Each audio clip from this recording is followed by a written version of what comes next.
नमस्कार, welcome to education to knowledge Yatra. और पिछले वीडियो में हमने डिफरेंशिएशन के बारे में जाना था कि कैसे करते हैं। आज इस वीडियो में हम इंटीग्रेशन को कैसे करते हैं इसके बारे में जानेंगे। और डिफरेंशिएशन किसे कहते हैं, इंटीग्रेशन किसे कहते हैं, ये चीज़ मैंने पहले ही वीडियो में बता चुके हैं।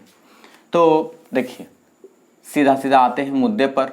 तो हमारा x cube, x to the power 4, x to the power 5, ये सब वगैरह वगैरह, इसको एक्स का फंक्शन है। इसका इंटीग्रेशन करते हैं कैसे। डिफरेंशिएशन के बारे में आपको पता होगा कि इसमें से पावर को क्या करते हैं, कोफिशिएंट में लाते हैं और ये घटा देते हैं। तो इसी तरह से इसमें क्या करेंगे, पावर को बढ़ा देंगे। पावर को 3 है तो 4 कर देंगे, और कोफिशिएंट में लाते थे यानी कि गुना में लाते थे तो इसमें आपको डिवाइड में कर देंगे ये, और प्लस एक कांस्टेंट जोड़ देंगे सी। वो क्यों जोड़ेंगे ये बताते हैं। इसका कितना हो जाएगा, x to the power 5/5 plus c. यहाँ पर 5 है तो एक्स टू दी पावर 6, और बाई यही में लिखाएगा आपको 6 और प्लस सी।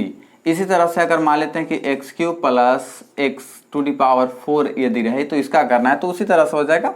एक्स क्यूब का हो जाएगा एक्स टू दी पावर 4/4 अब प्लस एक्स के पावर 4 है तो एक्स टू दी पावर 5 हो जाएगा बाई 5 अब प्लस सी। सी क्यों लिखते हैं इसको बताते हैं। सी को बोलते हैं आपको इंटीग्रल कांस्टेंट। लेकिन ये आपको जो है से मेन तरीका जो रिप्रेजेंट करने का इंटीग्रेशन का, ये ऐसे नहीं है। देखिए, इसको रिप्रेजेंट करने का मेन तरीका आपको, जैसे यहाँ पर एक्स क्यूब और डी एक्स यानी एक्स के रिस्पेक्ट में आपको हो रहा है, तो इसका आंसर ये आपको आ जाएगा x to the power 4/4 plus c. ये मैंने ऐसे ही बताया आपको समझाने के लिए।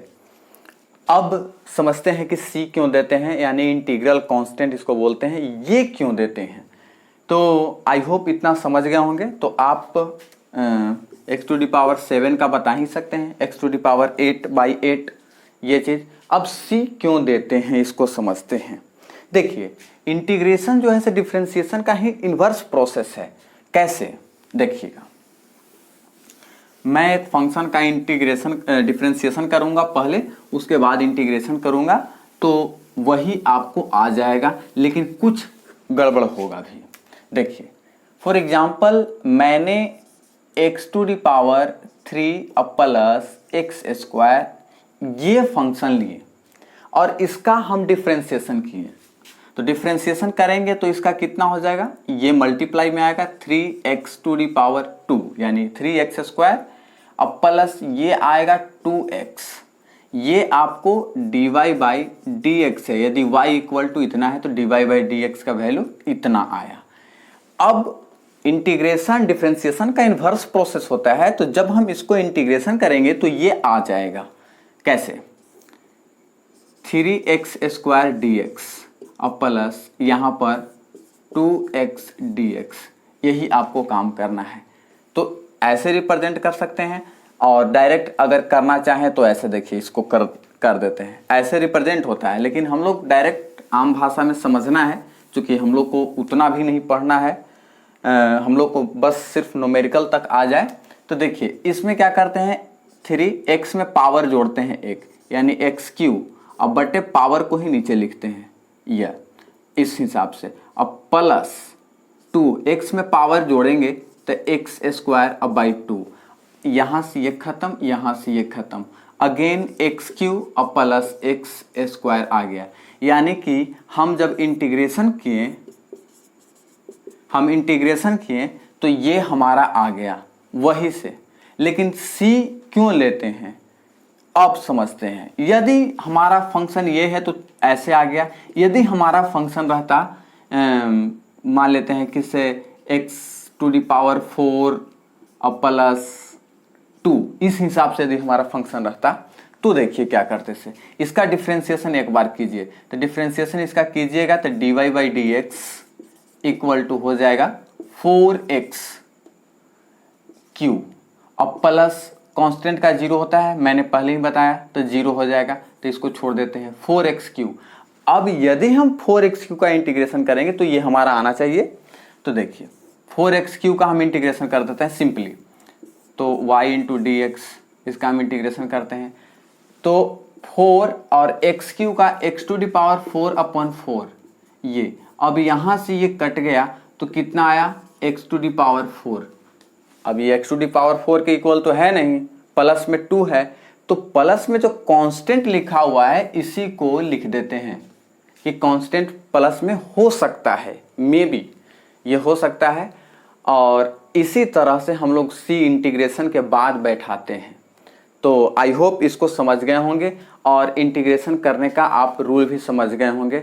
अब हम कुछ फॉर्मूला को लेते हैं, तब तक आप इसे नोट डाउन कर लीजिए या कॉपी में जो बोले गए बात है उसको आप लिख सकते हैं। अब इंटीग्रेशन के हम रूल नंबर 1 पर आते हैं। तो रूल नंबर 1 यही कहता है कि यदि x to the power n का अगर इंटीग्रेशन करें, इसको पढ़ते हैं integral of x to the power n, तो इसका हम करें तो इसका मेन फार्मूला आता है xn प्लस 1, इस x to the power n plus 1 और n प्लस 1 अब प्लस c। ध्यान रहे n नॉट इक्वल टू -1, ये ध्यान रहे n नॉट इक्वल टू -1, लेकिन n आपको -1 के इक्वल होगा तो क्या होगा, तो उसका आपको log x हो जाए, जिसके बारे में हम बताएंगे। तो ये चीज़ हमारा हो गया और इसी पर हमारा सारा चीज़ अभी जो एग्जाम्पल लिए कि पावर में से एक पावर में एक जुट जाता है और वही चीज़ नीचे लिखाता है, तो हमारा ये फर्स्ट रूल हो गया जो जनरली बहुत ज़्यादा एक्सटेंसिवली आपको यूज होगा। तो ये नोट डाउन आप कर लीजिए या आई होप कर लिए होंगे पिछले जो पीछे जो बताएं उससे।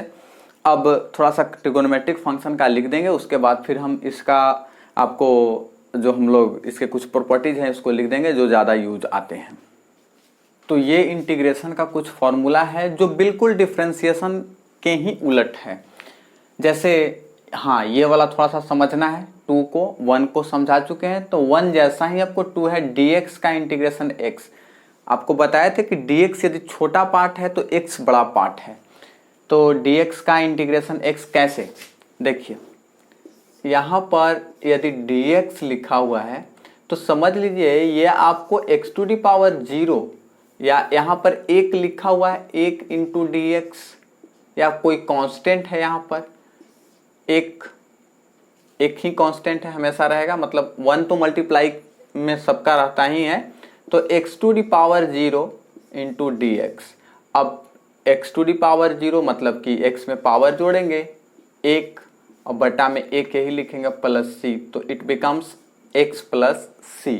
तो ये आपको आ जाएगा। तो ये आप सेकंड जो फॉर्मूला है आई होप इसको समझ गए होंगे।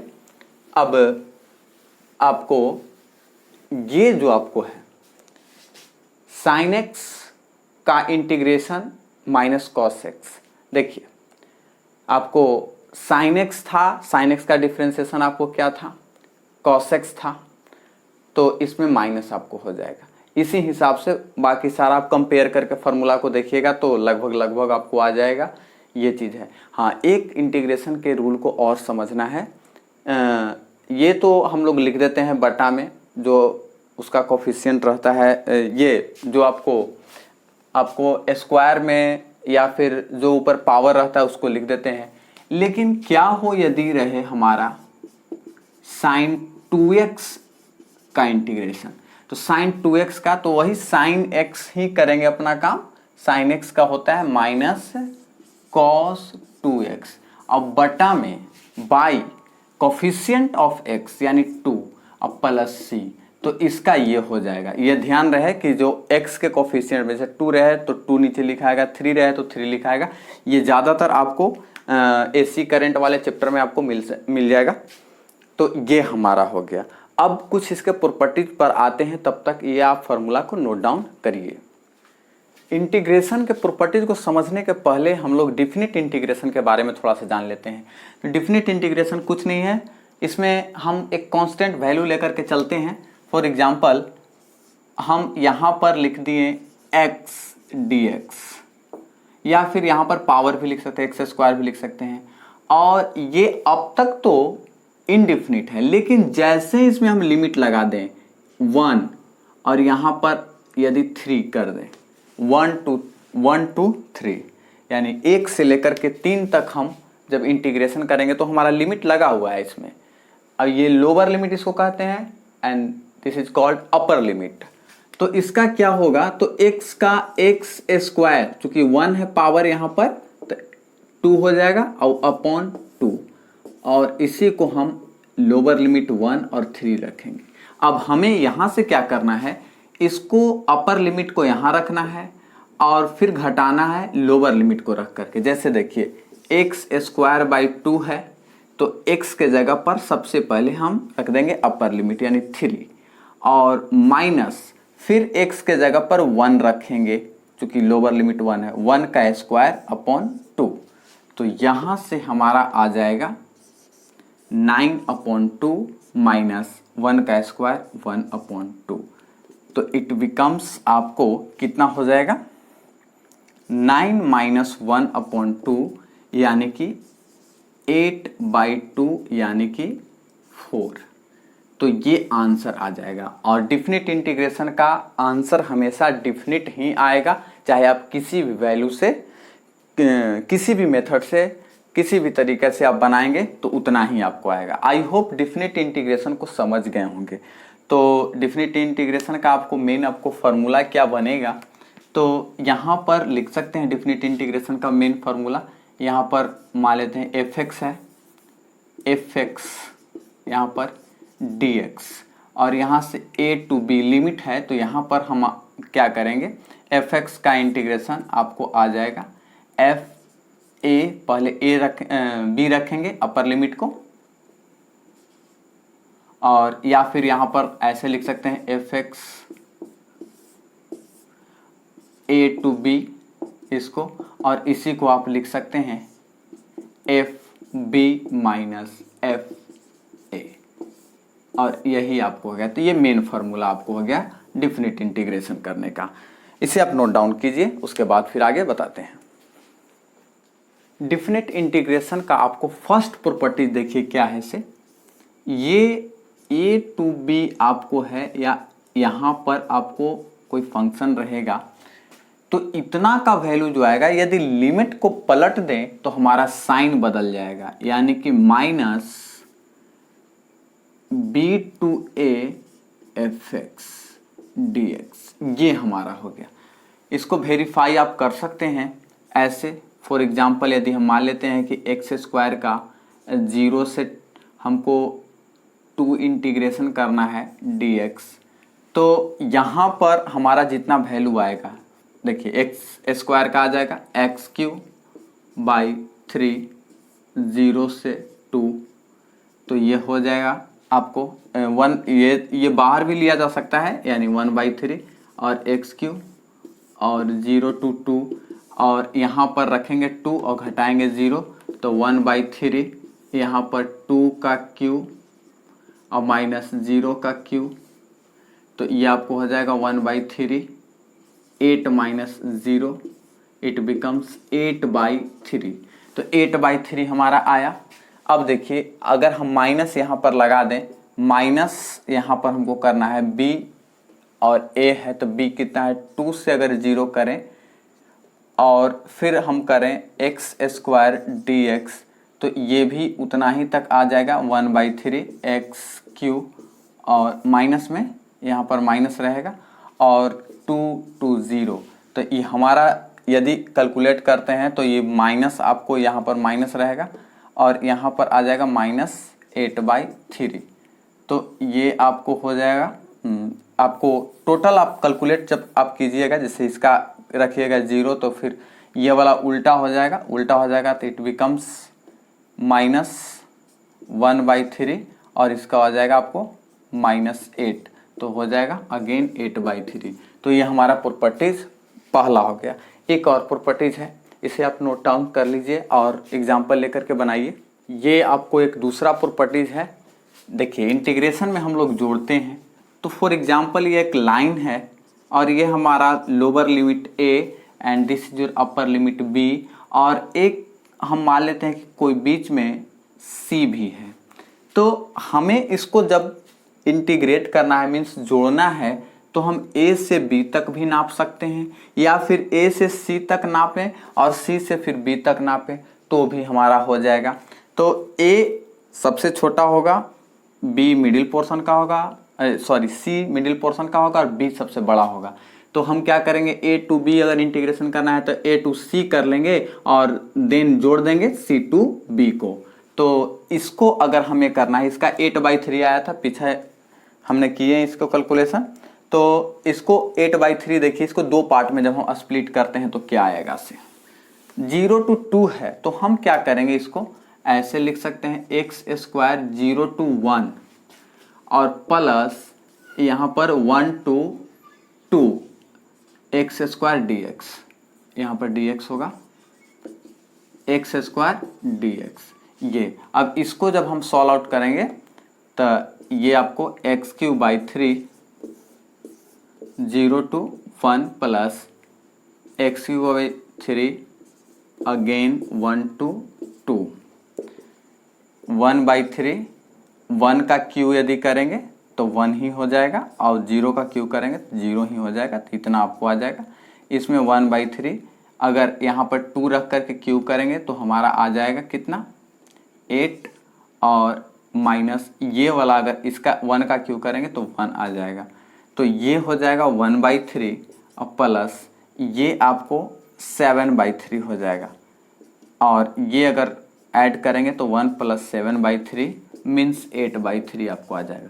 आप ये भी कर सकते हैं 0 से लेकर के हाफ चलें एंड हाफ से लेकर के 2 तक आप जा सकते हैं, यानी कि यहाँ और यहाँ वाला बराबर होना चाहिए और यहाँ और यहाँ वाला लोअर लिमिट और अपर लिमिट होना चाहिए। ये जो आपको इस तरह से आपको डायगोनली जो रहेगा तो वो आपको बराबर होना चाहिए। तो ये हमारा ये इंटीग्रेशन का सेकंड प्रॉपर्टी कहता है और इस प्रॉपर्टी का प्रयोग हम लोग मोशन चैप्टर में करेंगे, नोट डाउन कर लीजिए। ये लास्ट प्रॉपर्टी और इसमें आपको -a to +a fx into dx को 2 से ठीक उसी तरह से जिस तरह से मान लेते हैं कि यहाँ से हमारा 0 है और यहाँ पर मान लेते हैं -a है और यहाँ पर +a है और यहाँ पर 0 है, तो -a से यदि हम +a तक के जोड़ना चाहें तो हम क्या कर सकते हैं, यहाँ से यहाँ तक जोड़ करके डबल कर सकते हैं ये चीज़। लेकिन ध्यान रहे वो फंक्शन हमारा रहना चाहिए इवन, अगर ऑड फंक्शन रहेगा तो नहीं हो पाएगा। अब इवन फंक्शन क्या होता है, ऑड फंक्शन क्या होता है, इसको समझ लेते हैं। तो -a से +a 0 to a और 2 टाइम्स। इवन फंक्शन क्या होता है कि कोई भी फंक्शन में अगर हम कुछ भी डालें, माइनस में डालें या प्लस में डालें, आएगा आउटपुट प्लस में, तो उसको कहते हैं even function. For example x², ये एक फंक्शन है x का और इसमें अगर हम -2 भी रखें -2 तो इसका आता है 4, या आपको 2 भी रखें तो आता है 4 ही, तो ये इवन फंक्शन हो गया, ये आपको इवन फंक्शन कहलाएगा। उसी तरह से कॉस भी हमारा इवन फंक्शन है। कॉस में अगर कॉस -θ = cos θ या cos + θ = cos θ होता ही है, तो ये इवन फंक्शन है। साइन आपको ऑड फंक्शन हो जाएगा क्योंकि साइन में साइन -θ = -sin θ, तो ये हमारा है। हाँ, xq जो है हमारा ऑड फंक्शन हो जाएगा क्योंकि इसमें हम अगर कुछ भी रखें तो ये ऐसा तो नहीं है कि हमेशा प्लस में आएगा। इसमें अगर हम रखते हैं -3 तो -3 का तो आपको आ जाएगा माइनस में ही आ जाएगा, प्लस रखेंगे तो प्लस में आएगा। तो ऐसे को आई होप समझ गए होंगे कि इवन फंक्शन क्या है, ऑड फंक्शन क्या है। इवन फंक्शन जिसका आउटपुट हमेशा मिले प्लस में, तो ऑड फंक्शन जब भी रहेगा तो हमारा 0 हो जाएगा। ये आप करके देख लीजिएगा। जैसे अगर हम x³ करें या -2 से +2 अगर हम इंटीग्रेशन करें तो इसका हमेशा 0 आ जाएगा क्योंकि फंक्शन इज ऑड। और अगर x² रहेगा तो हमारा इसको हम ऐसे भी कर सकते हैं, मतलब कि 2 × x² dx ऐसे भी कर सकते हैं, 0 to 2 यहाँ से 2 टाइम्स हो जाएगा। तो आप दोनों को वेरीफाई करके देख लीजिए और कमेंट सेक्शन में ज़रूर इसका कमेंट कीजिए। अब ये हमारा इंटीग्रेशन पूरी तरह से कंप्लीट हो गया है। अब मिलेंगे अगले वीडियो में हम वेक्टर में, तब तक के लिए जय हिंद, धन्यवाद।